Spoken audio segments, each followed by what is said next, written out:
Nasiko Patrol sa Entrapment Operation sa Regional Anti-Cybercrime Unit Conraco 7 ang usa ka lalaking may blackmail sa iyang kanhi ni Gugma.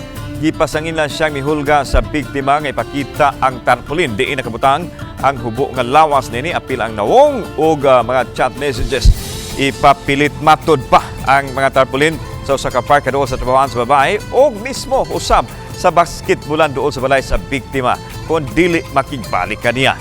Nagpatabang ang babae sa mga otoridad hinungdan nga gipahigayon ang entrapment operation. Pinangulohan ni Police Lieutenant Mark Anthony Pridiluces.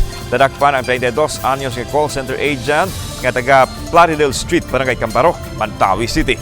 Ikadakdang paskaan og kasong kalapasan sa Article 286 o grave coercion sa Revised Penal Code, Republic Act 9262, kung Anti-Violence Against Women and Their Children Act of 2004, o Republic Act 9995, kung Anti-Photo and Video Voyeurism Act of 2009 in relation to Section 6 sa Republic Act 10175. Wa malawat og pamahayag ang suspect.